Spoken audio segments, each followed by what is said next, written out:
இன்றைக்கி எல்லோரும் truth or dare விளையாண்டுட்ருக்காங்க அப்படின்னு சொன்னேன். பல பேர்கிட்ட பல கொஸ்டின்ஸ் கேட்டுட்ருக்காங்க. ஜாலியாக போயிட்டுருக்கு. ஜெஃப்ரி கிட்டே ஏதாவது ஒரு பொண்ணுக்கிட்ட உனக்கு போய் ஹக் பண்ணு, உனக்கு யாரை பிடிக்குமோ க்ரஷ் இருக்கோ அவங்கக்கிட்ட ஹக் பண்ணு அப்படின்னு சொல்லும்போது ஜெஃப்ரி வந்து யாருமே இல்லை அப்படி இப்படின்னு சொல்லுவார். கடைசி ரொம்ப நேரம் கழிச்சு அன்ஷிதாவை போய் ஹக் பண்ணார். ரொம்ப நல்லா இருந்துச்சு அந்த மொமெண்ட்டை பார்க்கறதுக்கு. அதுக்கப்புறமா சாச்சனா கிட்டே கேட்குறாங்க, உனக்கு இந்த டீம்லேயே பிடிக்காதவங்க யாருன்னு. மற்றவங்க எல்லாருக்கிட்டையும் பிடிக்காதவங்க யார் அப்படின்னு கேட்கும்போது அவங்க எல்லாருமே கொஞ்சம் ஹெசிடேட் பண்ணுறாங்க, ஒரு நிமிஷம் யோசிக்கிறாங்க எப்படி சொல்கிறதுன்னு. அப்புறம் பிடிக்காதுன்னு இல்லை, அப்படி இல்லை இப்படி இல்லைன்னு அதை மழுப்புறாங்க.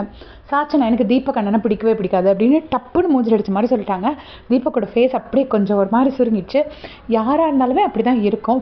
ஜஸ்ட்டு பிடிக்காதுன்னு கிடையாது, இருந்தாலும் லீஸ்ட் ஃபேவரட் அந்த மாதிரி ஏதாவது சொல்லியிருக்கலாம். கொஞ்சம் இப்படி முகத்துக்கு நேராக சொல்லும்போது உனக்கு அந்த மனுஷன் சமைச்சு போட்டதுக்கு நல்லா தேவைதாம்மா, ஏன்னே தெரியல. தீபக் அண்ணன் மேலே பயங்கர வன்மம். நான் ஆல்ரெடி வீடியோ போட்டிருந்தேன், தீபக் எப்போ எலிமினேட் ஆவார் அப்படி இப்படின்லாம் சொல்லிட்டு இருந்தாங்க. ஸோ அது கரெக்டாக தான் இருக்குது. அது இன்றைக்கி ஓப்பனாக அவங்க வாயாலே சொல்லிட்டாங்க. கரெக்டு தான். தீபக் இவரை இந்த சாச்சனாவை வாரம் நாமினேட் பண்ணுறது, இப்படி நாமினேட் பண்ணிகிட்டே இருங்க. தீபக் ஒரு நாள் இந்த மகாராஜாவோட பொண்ணு கொஞ்சம் வெளியே போட்டோம். ஸோ அதான் இதே மாதிரி அன்சீன் அப்படியே தெரிஞ்சுக்கிறதுக்கு சேனல் சப்ஸ்கிரைப் பண்ணிக்கோங்க. தேங்க்ஸ் ஃபார் வாட்சிங்.